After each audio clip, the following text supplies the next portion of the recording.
अभी ये जो कंट्रोलिंग मेथड हमने देखे तो उसमें कंट्रोलिंग मेजर्स के क्लासिफिकेशन, जैसे कंट्रोलिंग मेजर्स जो है वो एट सोर्स भी हो सकते हैं, यानी कि जहां पे एक्चुअल जो हजार्ड क्रिएट हो रहा है उसकी वजह से ही वो पॉइंट जो है उसको हम एट सोर्स कहेंगे। यानी कि जो अभी कंट्रोलिंग टेक्निक हमने अलग अलग देखी, जो एडमिनिस्ट्रेटिव कंट्रोल हो सकता है, पीपी कंट्रोल हो सकता है, एलिमिनेशन, सब्स्टिट्यूशन, ये सब जो कंट्रोलिंग टेक्निक देखे, उसके अलावा ये कंट्रोलिंग मेजर्स क्लासिफिकेशन। तो ये कंट्रोलिंग मेजर फर्स्ट क्लासिफिकेशन है जिसको हम कहेंगे एट सोर्स, यानी कि जिस पॉइंट पे ये एक्चुअली हजार्ड क्रिएट हो रहा है वो सोर्स। तो यहाँ पे एग्जांपल दिया है, जैसे यहाँ पे टोल्यून है, तो अगर हमने टोल्यून यूज किया है इन प्लेस ऑफ बेंजीन, तो हमने पहली बात की थी कि बेंजीन और बेंजीन डेरिवेटिव्स ये मैक्सिमम केसेस में कार्सिनोजेन सब्सटेंस है। तो जो पॉइंट पे आप बेंजीन यूज कर रहे हैं तो वो सोर्स पे ही इसको कैसे कंट्रोल किया जाता है। तो शायद वो कंट्रोल ऐसा हो सकता है कि उसको एलिमिनेट करो या फिर सब्स्टिट्यूट करो या फिर उसका दूसरा कोई डेरिवेटिव्स यूज करो जो कम टॉक्सिक या पॉइजनस या कार्सिनोजिन ना हो। तो उसके लिए एग्जांपल है टोल्यून यूज करना। तो बेंजीन की जगह आप टोल्यून यूज कर रहे हैं, ठीक है। तो ये नॉर्मली ऐसा बीटीएक्स सिस्टम होता है, जो केमिस्ट्री वाले हैं या केमिकल इंजीनियर है उनको मालूम रहता है। तो ये बेंजीन, टोल्यून और ज़ाइलिन, तो ये बेंजीन का इफेक्ट हायर साइड में है, इसकी जगह आप टोल्यून यूज कर सकते हैं। अगर आपको अफोर्डेबल है, एक्सेप्टेबल है, तो ज़ाइलिन भी यूज कर सकते हैं। या फिर अगर आपने एग्जांपल लिया silicon carbide in place of silica, क्योंकि हमने देखा है कि सिलिका अगर आप यूज करते हैं और ग्राइंडिंग वहां पे ऑपरेशन है या ब्लास्टिंग ऑपरेशन है, तो उसकी वजह से सिलिका डस्ट यहाँ पे क्रिएट होती है। और ये जो सिलिका डस्ट है ये रेस्पिरेबल सस्पेंडेड पार्टिकुलर मैटर टाइप में आ जाती है, और जिसकी वजह से इसका डायरेक्ट इम्पैक्ट आपके लंग्स पे होगा, और कुछ देर बाद, कुछ दिनों के बाद उसकी पंपिंग कैपेसिटी कम हो जाएगी। तो सिलिका की जगह आप सिलिकॉन कार्बाइड यूज कर सकते हैं, ठीक है। या फिर ये एक एग्जांपल है कि जो प्रोडक्ट्स है वाटर बेस यूज कर सकते हैं सॉल्वेंट बेस की जगह।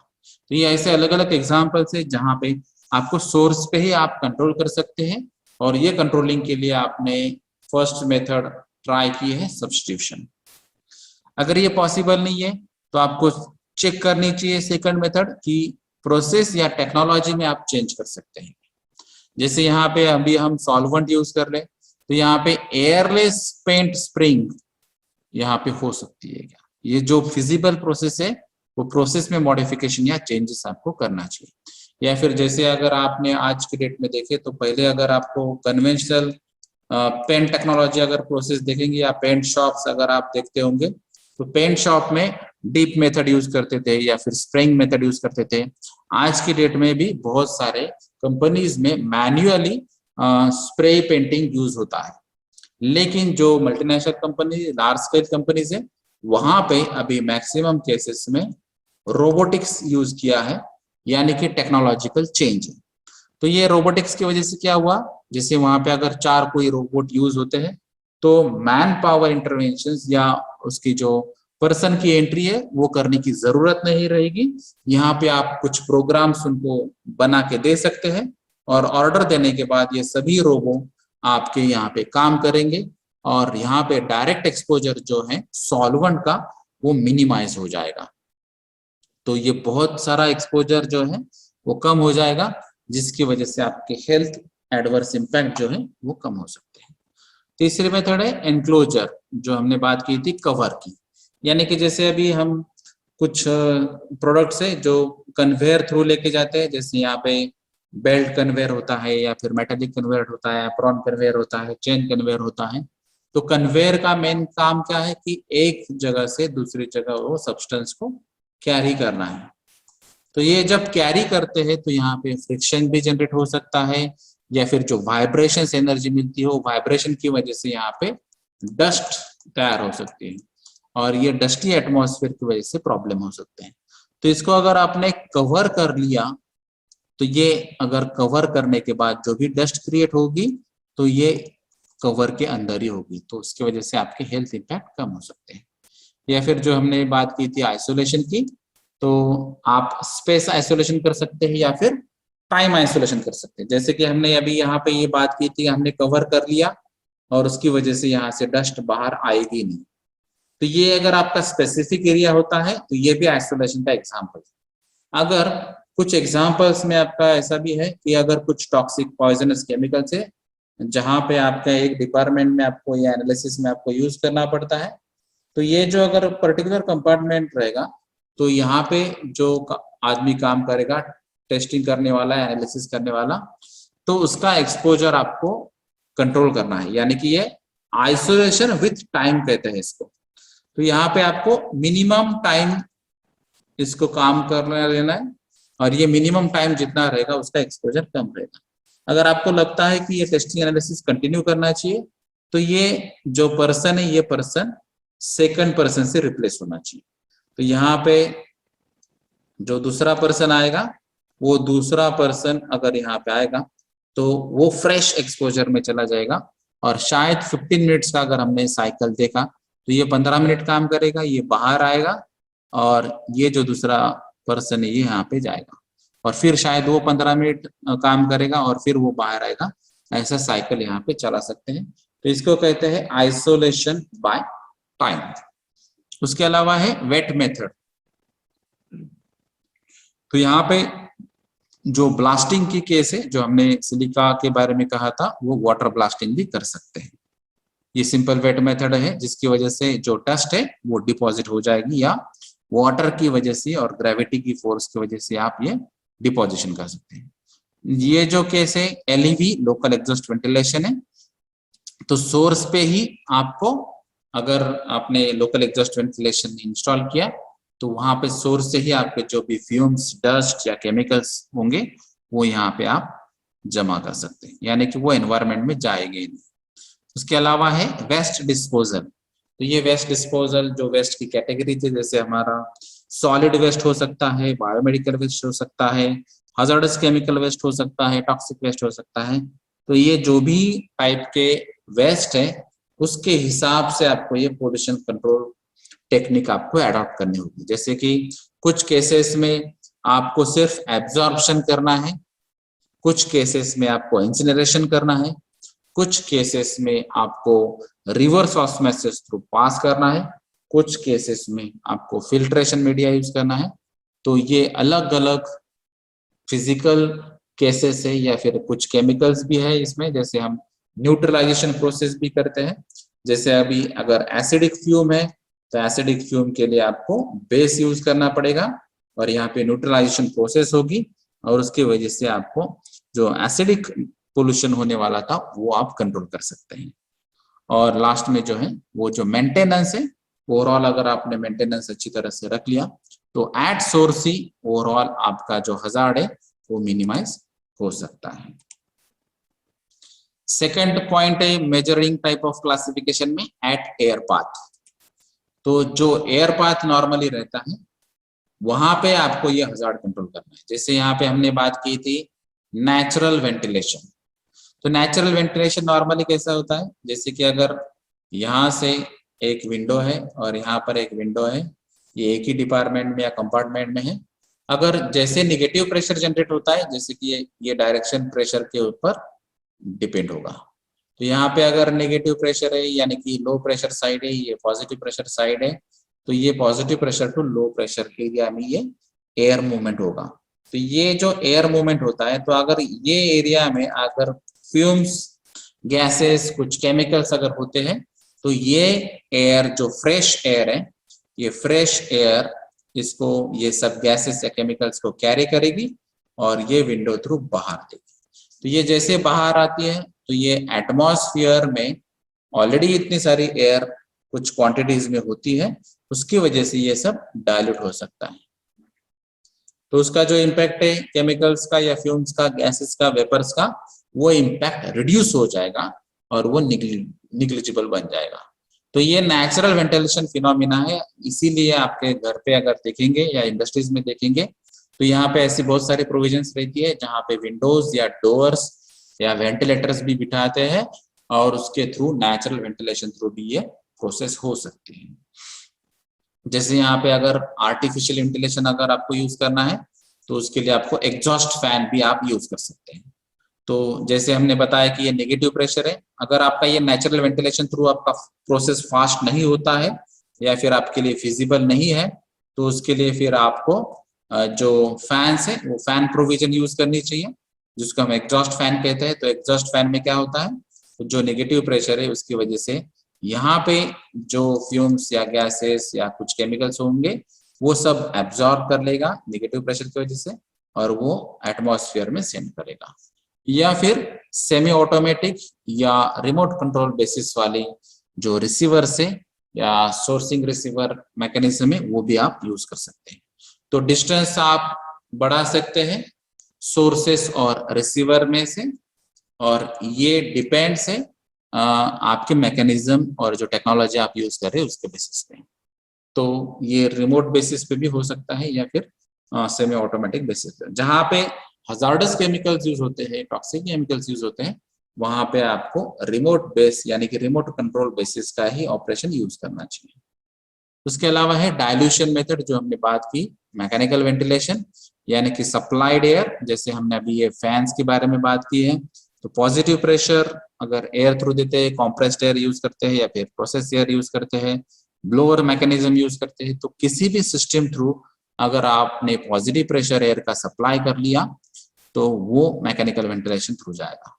उसके अलावा है कंटिन्यूअस एरिया मॉनिटरिंग। तो ये कंटिन्यूअस एरिया मॉनिटरिंग जो है, जिसको हम प्रीसेट अलार्म्स कह सकते हैं, तो यहाँ पे कंटिन्यूअस बेसिस पे अलग अलग जो डिटेक्टर्स और अलार्म सिस्टम्स है उसको बिठाए रहते हैं।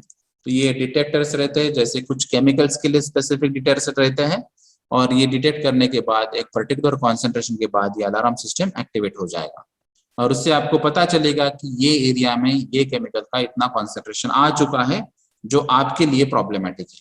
तो उस बेसिस पे आप एक्शन ले सकते हैं। यहाँ पे मैनुअल एक्शन भी हो सकती है या फिर अगर कुछ आपने ऑटोमेटिक सिस्टम्स अप्लाई किया है तो वो भी उस हिसाब से काम करेगा। हाउसकीपिंग, इसके बारे में हमने पहले ही कहा है, और मेंटेनेंस के बारे में भी कहा है। तो ये सभी जगह आपको हाउसकीपिंग और मेंटेनेंस ये कॉमन सॉल्यूशन रहेगा, आपका मेजर का टाइप कोई भी रहो। उसके अलावा है एट रिसीवर। तो रिसीवर एंड को आपको अगर हजार्ड कंट्रोल करना है तो वहां पे क्या क्या पॉसिबिलिटीज है, जैसे यहाँ पे पर्सनल हाइजीन मेथड है, जैसे अभी हम यहाँ पे बात करेंगे वॉशिंग की, बाथिंग की, गुड डाइट मेथड्स की, नो स्मोकिंग या नो इंटॉक्सिकेशन एक्सेट्रा। यानी कि क्या है कि आपके इंडस्ट्री में अगर एट सोर्स या फिर कोई भी मैकेनिज्म ऐसा परफेक्ट नहीं है जिसकी वजह से ये कंटामिनेशन वगैरह आप अवॉइड कर सकते हैं, तो आपको खुद को ही केयर लेना है पर्सनल लेवल पे। यानी कि आपको फुल बॉडी बाथ लेना है, जैसे यहाँ पे बाथिंग अरेंजमेंट रहती है, स्पेशली केमिकल्स फार्मास्यूटिकल्स में ये ऑलरेडी हमेशा रहती है। उसके अलावा अगर आपके क्लोथ्स कंटेमिनेटेड होते हैं तो ये नॉर्मल कंटेमिनेशन होता है, तो रेगुलर बेसिस पे उसको, डेली बेसिस पे उसको वॉश करना जरूरी है। या फिर जो भी आप केमिकल्स एनवायरमेंट में है उस हिसाब से आपको डाइट भी रखना चाहिए, जिसकी वजह से आपकी इम्यूनिटी अच्छी रहो और जिसकी वजह से अगर कोई केमिकल्स आप इनहेल करते हैं या इंजेस्ट करते हैं तो भी आपके बॉडी पे इमीडिएट या सीवियर इम्पैक्ट ना हो। उसके अलावा जो हमने बात कही थी कि मैक्सिमम केसेस में अभी स्मोकिंग अलाउड नहीं है। अगर आप स्मोकिंग नहीं करते हैं तो आपका रेस्पिरेशन ट्रैक्ट और लंग का फंक्शनिंग अच्छा होगा, जिसकी वजह से अगर कंटामिनेशन भी होता है तो वो टेम्पररी बेसिस पे हो सकता है। और जो टॉक्सिक केमिकल्स जो आ सकते हैं तो वहां पे नो इंटॉक्सिकेशन केस आपके ऊपर डिपेंड है, तो आपने अगर पर्सनल लेवल पे अगर ख्याल रखा तो ये इंटॉक्सिकेशन भी हो सकता है। उसके अलावा अगर जो केमिकल्स आपको हैंडल करना है, जैसे अभी कुछ जगह आपको हैंड ग्लोव्स यूज करना पड़ते हैं तो स्किन थ्रू एब्जॉर्प्शन का इश्यू सॉल्व हो सकता है। कुछ जगह आप जो ग्लासेस है वो यूज कर सकते हैं, जिसकी वजह से आईज थ्रू जो केमिकल्स इनहेल हो सकते हैं या फिर इंसर्ट हो सकते हैं, वो भी आपका प्रॉब्लम सॉल्व हो सकता है। या फिर आप अगर आपने रेस्पिरेटरी ट्रैक ऑफ पीपी अगर यूज किए तो उसकी वजह से जो लंग्स में या रेस्पिरेटरी ट्रैक में या नोज में जो केमिकल चाहते हैं उसको भी आप अवॉइड कर सकते हैं। तो ये बहुत सारे अलग अलग एग्जाम्पल्स है जिसके थ्रू ये एट रिसीवर एंड आपको इंडिविजुअल लेवल पे भी ये काम कर सकते हैं, जिसकी वजह से हजार्ड्स ना हो। उसके अलावा है प्रोटेक्टिव क्रीम्स और कुछ लोशंस, तो ये भी है। जैसे यहाँ जहाँ पे नॉर्मली हीट स्ट्रेसेस होते हैं तो उसके लिए कुछ क्रीम्स होते हैं जो हीट रेजिस्टेंस मटेरियल से बनाए जाते हैं, या फिर जहाँ पे स्किन थ्रू केमिकल इंसर्ट हो सकता है बॉडी में, तो उसके लिए भी कुछ रेजिस्टेंस केमिकल्स वहाँ पे आप लोशन करके यूज कर सकते हैं। तो ऐसे अलग अलग एग्जाम्पल्स हैं।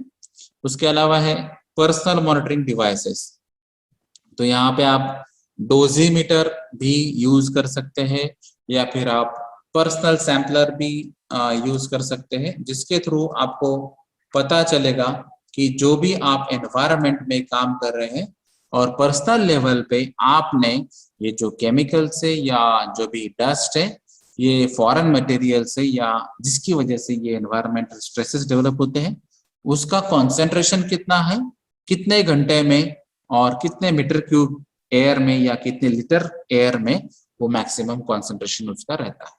तो ये पर्सनल सैम्पलर यूज करके भी आप पता लगा सकते हैं, या फिर नॉइज लेवल के लिए भी आप डोजीमीटर यूज कर सकते हैं। ये पर्सनल मॉनिटरिंग के कुछ डिवाइसेस हैं। उसके अलावा है वर्कर का जहाँ पे काम चल रहा है उसको एनक्लोज करना, तो ये नॉर्मली जैसे आज के डेट में अगर आप देखेंगे तो एसी कैबिन्स यूज किए जाते हैं, तो टेम्परेचर मेंटेन रहता है, एयर का सप्लाई मेंटेन होता है, और जो भी एनक्लोजर होगा उसकी वजह से बाहर से जो केमिकल्स अंदर के आने के चांसेस है वो निग्लिजिबल हो जाएंगे, यानी कि पॉसिबल ही नहीं होगा। उसके अलावा है रोटेशन ऑफ वर्कर, जो हमने बात की थी कि कुछ जगह आपको वर्कर का रोटेशन रखना पड़ेगा। जैसे 15 मिनट के लिए कुछ काम है, फिर दूसरा वर्कर 15 मिनट के, तीसरा वर्कर 15 मिनट के लिए, चौथा वर्कर 15 मिनट के लिए। तो शायद अगर ऐसा 1 घंटे या 2 घंटे का कुछ रिस्की काम चल रहा है तो वहां पे 4 वर्कर अलग अलग रोटेशन में चल सकते हैं। अगर फाउंड्री में या आप स्टील इंडस्ट्रीज में काम कर रहे हैं, फर्नेस पे काम कर रहे हैं, बॉयलर पे काम कर रहे हैं, तो वहां पर भी ये पॉसिबिलिटी है कि अगर आपको हीट स्ट्रेसेस अवॉइड करने हैं तो रोटेशन में आपको काम करना पड़ेगा। उसके अलावा है जो ट्रेनिंग और एजुकेशन के बारे में हमने बात की, तो ये अलग अलग जो हजार्ड्स है उसके रूट कॉज एनालिसिस क्या होते हैं, ये हजार्ड्स को कंट्रोल कैसे किया जाता है, इन केस एक्सीडेंट होता है तो उसको कंट्रोल कैसे किया जाता है, इमरजेंसी सिचुएशन आती है तो उसको हैंडल कैसे करते हैं, उसके अलग अलग ट्रेनिंग्स और एजुकेशन इसमें हो सकते हैं। उसके अलावा है मेडिकल एग्जामिनेशन, जो हमने ऑलरेडी बताया है कि प्री एम्प्लॉयमेंट, ड्यूरिंग एम्प्लॉयमेंट और पोस्ट मेडिकल एम्प्लॉयमेंट, और हर साल में कम से कम एक बार मेडिकल चेकअप होना जरूरी होता है, जो फैक्ट्री एक्ट और महाराष्ट्र फैक्ट्री रूल भी कहता है, और जिसके बेसिस पे मेडिकल एग्जामिनेशन होना ही चाहिए, और उसके बेसिस पे शायद आपको पता चले कि अगर कुछ हेल्थ इम्पैक्ट या नेगेटिव इम्पैक्ट आपके बॉडी पे हो रहे हैं तो वो आपको पता चलेंगे, और उसके बेसिस पे आपकी ट्रीटमेंट जल्दी हो सकती है। उसके अलावा है कंट्रोल मेजर्स, यानी कि टेक्नोलॉजिकल चेंज, तो अगर आपको रिसीवर एंड पे कुछ चेंजेस कर रहे हैं तो ये भी आप टेक्नोलॉजिकल बेसिस पे भी कंट्रोल कर सकते हैं। तो उसका भी स्पेसिफिक क्लासिफिकेशन दिया है, जैसे यहाँ पे एट रिसीवर एंड जो कंट्रोल टेक्निक्स है वो है इंजीनियरिंग कंट्रोल या फिर सब्स्टिट्यूशन एंड मॉडिफिकेशंस। तो इंजीनियरिंग कंट्रोल में अगर हम देखेंगे तो हमने ये पहले ही पढ़ा है कि जो भी वर्किंग एनवायरनमेंट के पैरामीटर से उसको कंट्रोल करना है इंजीनियरिंग सॉल्यूशन थ्रू, और ये अगर पॉसिबल नहीं है तो कुछ जगह आपको सब्स्टिट्यूशन यूज करना चाहिए, कुछ जगह मॉडिफिकेशन यूज करना चाहिए। जैसे हमने पहले बात की थी कि कार्सिनोजेनिक सब्सटेंस है तो नॉन कार्सिनोजेनिक सब्सटेंस से उसको रिप्लेस करना चाहिए, या फिर अगर कोई म्यूटेजेनिक या ऑर्गेनोजेनिक कुछ केमिकल्स है उसको रिप्लेस करना चाहिए, तो उसको बॉडी पे इम्पैक्ट कम होना चाहिए या फिर आपका एक्सपोजर कम होना चाहिए। या फिर ऐसे केमिकल्स का जो प्रोसेस है उसका प्रोसेस में ही कुछ मॉडिफिकेशन ऐसा करना चाहिए जिसकी वजह से उसका एक्सपोजर कम हो जाए। तो ये कुछ एग्जाम्पल्स है जिसकी बेसिस पे आपको ये पता चलेगा कि ये सब्सटेंस का सब्स्टिट्यूट क्या होता है।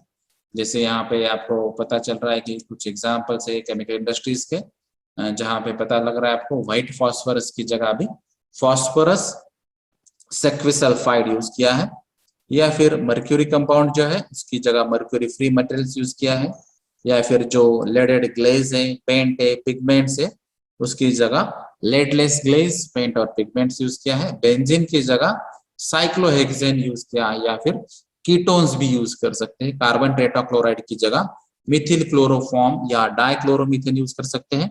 जो सॉल्वेंट्स है जिनका बॉइलिंग पॉइंट लो है या फिर वोलेटिलिटी का जो पॉइंट है वो भी लो है, हाई है, तो वहां पर ये केमिकल्स रिप्लेस हो सकते हैं हाई बॉइलिंग पॉइंट और लो वीपी के हिसाब से।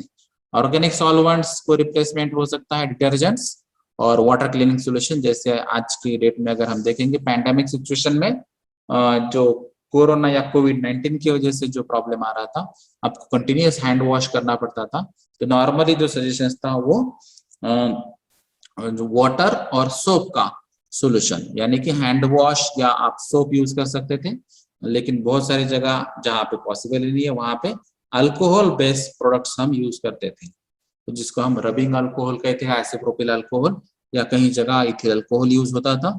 तो ये जो अल्कोहल बेस्ड प्रोडक्ट्स है यानी कि सॉल्वेंट बेसिस पे, तो ये यूज होते हैं, लेकिन उसकी जगह आपको कंफर्टेबल या सेफर है डिटर्जेंट्स या सोप्स का यूज करना। उसके अलावा है क्लोरीन, तो क्लोरीन की जगह आप एर्गोन यूज करना पॉसिबल है, तो वो सब्स्टिट्यूट कर सकते हैं। एस्बेस्टॉस पहले बहुत ज्यादा यूज होता था, आज के डेट में अभी फाइबर ग्लास उसका सब्स्टिट्यूट है। क्वार्ट्ज पहले बहुत यूज होता था, अभी नॉन सिलिका एग्रीगेट्स यूज होते हैं। सैंड ब्लास्टिंग प्रोसेस पहले थी, ऑपरेशन था स्मूथनेस के लिए, रफनेस रिड्यूस करने के लिए या फिनिशिंग के लिए, तो वहां पे अभी स्टील या सिलिकॉन कार्बाइड के शॉट्स यूज किए जाते हैं, यानी कि सैंड की जगह अभी स्टील बॉल्स या सिलिकॉन कार्बाइड के बॉल्स यूज होते हैं, तो जिसकी वजह से डस्ट क्रिएट नहीं होती है। और ये सैंड की वजह से अगर आप डिसीज देखते हैं तो यहाँ पे एक डिसीज है जिसको हम कहेंगे सिलिकोसिस, तो ये सिलिकोसिस सिलिका वजह से होता है और ये आपके लंग्स को डैमेज कर देता है। ये सिलिका ब्रिक्स पहले यूज होते थे, अभी मैग्नेसाइट या एल्यूमिनियम ऑक्साइड्स के ब्रिक्स यूज होते हैं। फिर सैंडस्टोन ग्राइंडाइड व्हील है, उसकी जगह अभी सिंथेटिक ग्राइंडिंग व्हील्स यूज होते हैं। और जो ब्रूम क्लीनिंग होती है उसकी जगह अभी वैक्यूम क्लीनर हम आज के डेट में यूज कर रहे हैं। तो ब्रूम क्लीनिंग में क्या होता है कि जो डस्ट है वो सस्पेंशन पार्टिकल्स वाली जो डस्ट है वो हवा में आ जाएगी और जिसकी वजह से आपके रेस्पिरेटरी ट्रैक पे या लंग सिस्टम्स में वो डिपॉजिट हो सकती है। वैक्यूम में एग्जैक्टली रिवर्स ऑपरेशन है, जहां पे डस्ट होगी वो एक्चुअली वो पर्टिकुलर इक्विपमेंट में नेगेटिव प्रेशर मेंटेन करके वो उसको सक करेगा। तो ये अलग अलग प्रोसेसेस है जिसको हम सब्स्टिट्यूशन के एग्जांपल्स में देख सकते हैं। अभी उसके साथ था मॉडिफिकेशन, तो मॉडिफिकेशन के भी कुछ एग्जांपल देखेंगे तो आपको डिटेल में पता चलेगा। जैसे टॉक्सिक पैलेट और लम्प्स हम यूज करते थे, अभी जो यूज करते हैं तो यहाँ पे पहले यूज करते थे पाउडर, तो पाउडर या डस्ट फॉर्म में अगर कुछ प्रोसेस में आपको यूज करना है तो उसकी वजह से वापस रेस्पिरेशन में आपको प्रॉब्लम आ सकता है। तो अभी पैलेट्स या लम्प्स में आप यूज कर सकते हैं। पहले जो यूज होता था open charging of toxic material, अभी close charging of toxic material use होता है। तो टॉक्सिक मटेरियल यूज करने के लिए आपको क्लोज चार्जिंग यूज करना चाहिए। जो पहले आईसी इंजन था, इंटरनल कंबशन इंजन था, अभी आज की डेट में आप इलेक्ट्रिकल मोटर को मॉडिफाई कर सकते हैं। ओपन कंटेनर जो पहले थे अभी मैक्सिमम केसेस में कवर्ड कंटेनर्स यूज होते हैं। मर्क्यूरी गेजेस जो पहले थे अभी मैकेनिकल गेजेस यूज होते हैं। गैस्केट पंप सील्स पहले यूज होते थे, अभी मैकेनिकल पंप सील्स होते हैं।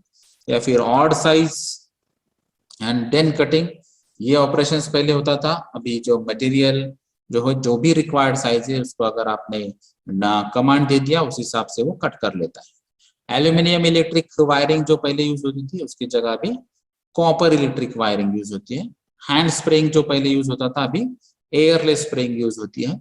जैसे अभी हाई प्रेशर और हाई टेम्परेचर प्रोसेसेस बहुत ज्यादा थी, अभी low pressure low temperature process है और बहुत सारी प्रोसेस स्पेशली केमिकल इंडस्ट्रीज में वैक्यूम बेस्ड प्रोसेसेस आ चुके हैं। जैसे अभी आप अगर कन्वेंशनल डिप्लोमा डिग्री स्टडी करेंगे तो उसमें डिस्टिलेशन प्रोसेस है और डिस्टिलेशन में हाई टेम्परेचर कहा जाता है, या फिर कुछ प्रोसेस है ऐसे जैसे एब्जॉर्प्शन है, एक्सट्रैक्शन है, क्रिस्टलाइजेशन है, ड्राइंग प्रोसेस है, इसमें बहुत सारी जगह हाई प्रेशर या हाई टेम्परेचर या कुछ टॉक्सिक केमिकल्स का यूज किया जाता है। लेकिन आज के डेट में अगर हम देखेंगे तो वैक्यूम बेस्ड डिस्टिलेशन कॉलम आ चुके हैं या वैक्यूम बेस्ड एब्जॉर्प्शन सिस्टम्स भी है, ऐसे बहुत सारे मॉडिफिकेशन हो गए।